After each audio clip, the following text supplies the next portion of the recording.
नमस्कार दोस्तों, आपके अपने इस YouTube चैनल पर आपका स्वागत है। दोस्तों, हमने यह तो कई बार सुना होगा कि भगवान के नाम में अलौकिक शक्ति होती है। ईश्वर का नाम लेने से भवसागर पार हो जाता है, राम नाम लेने से ये भवबंधन कट जाता है। लेकिन हमने यह नहीं अभी तक जाना कि यह किस प्रकार से होता है, नाम की अलौकिक शक्ति क्या है। इसके ऊपर दोस्तों मैं सुना रहा हूँ आज आपको एक अद्भुत कहानी। एक बार की बात है, बैकुंठ लोक में भगवान विष्णु के पास देवर्षि नारद गए और भगवान से जिज्ञासा प्रकट की कि भगवान, मैं नाम की महिमा जानना चाहता हूँ। भगवान ने कहा कि मेरे नाम की महिमा जानना चाहते हो तो मृत्युलोक में जाओ और किसी कीड़े के सम्मुख जाकर मेरे दिव्य नाम का उच्चारण करो। नारद जी मृत्युलोक में गए और देखा कि एक कीड़ा अपनी स्वाभाविक गति से रेंग रहा है। नारद जी ने उसके सम्मुख भगवान के दिव्य नाम का उच्चारण किया। कीड़ा उसी क्षण मर गया। नारद जी भगवान के पास आए और शिकायत करने लगे कि भगवान, आपका दिव्य नाम सुनते ही कीड़ा तो मर गया। भगवान मुस्कुराए और कहा, मृत्युलोक में पुनः जाओ, वहाँ फूल पर तितली बैठी होगी, उसे मेरा पावन नाम सुनाओ। नारद जी मृत्युलोक में गए और देखा कि एक फूल पर मस्ती से तितली बैठी है। उसे भगवान का नाम सुनाया। तितली नाम सुनते ही मर गई।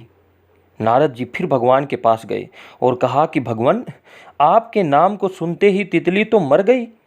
भगवान ने कहा कि कोई बात नहीं, इस बार किसी हिरनी के शावक को मेरा पवित्र नाम सुनाओ। नारद जी मृत्युलोक में गए और देखा कि एक नर हिरन और मादा हिरन के पास छोटा सा शावक खेल रहा है। नारद जी सहमे सहमे कदमों से बच्चे के पास गए और उसे भगवान का नाम सुनाया। नाम के सुनते ही हरिण शावक भी मर गया। नारद जी यह सब देखकर अत्यंत दुखित हो गए और भारी मन से भगवान के पास जाकर कहा, भगवान, यह सब मैं क्या देख रहा हूँ। आपका पवित्र नाम तो तारने वाला होना चाहिए, किंतु यहाँ तो जीव जंतु मरते जा रहे हैं। भगवान ने आश्वासन दिया कि डरने की कोई बात नहीं, एक बार मृत्युलोक में फिर से जाओ और किसी नवजात गाय के बछड़े को मेरा नाम सुनाओ। नारद जी न चाहते हुए भी भगवान के बार बार कहने पर मृत्युलोक में आए और देखा कि एक गाय के पास एक नवजात बछड़ा पूंछ उठाकर पूरे उल्लास से दुग्धपान कर रहा है। नारद जी डरे डरे से बछड़े के पास गए और भगवान नाम का उच्चारण किया। गाय के बछड़े की भी वही गति हुई और वह तत्क्षण मर गया। नारद जी दौड़े दौड़े भगवान के पास आए और कहा कि भगवान, बंद कीजिए अपना यह नाटक, मुझे नाम की महिमा नहीं जाननी है। आपका नाम उच्चारण तो जीवों को मार रहा है, मेरी और परीक्षा मत लो।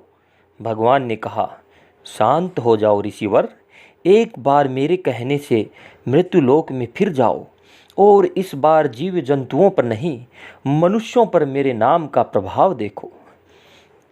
काशी नरेश के यहाँ एक पुत्र हुआ है, उसके कान में मेरा अलौकिक नाम सुनाओ। नारद जी बोले, भगवान, आप मुझे कहाँ भेज रहे हैं?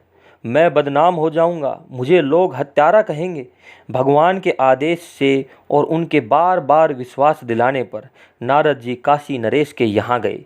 वहाँ शिशु जन्म के उपलक्ष्य में उत्सव मनाया जा रहा था।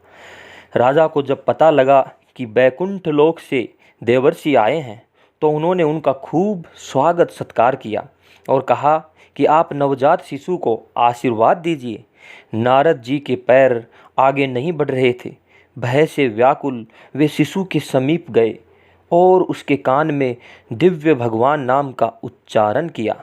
नारद जी ने जैसे ही नाम सुनाया, शिशु ने बोलकर नारद जी को प्रणाम किया।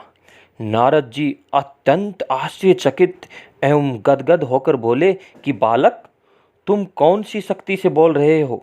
उसने कहा, हे महर्षि, क्या आपने प्रभु के दिव्य नाम की महिमा एवं शक्ति नहीं पहचानी है? मैं ही वह कीड़ा, तितली, हरिण शावक, गाय का बछड़ा हूँ। प्रभु नाम से मैं सहज ही प्राण त्यागता रहा तथा आज मनुष्य जन्म में आया हूँ। नारद जी के सब संशय दूर हो गए, उन्हें नाम की अलौकिक शक्ति का ज्ञान हो गया।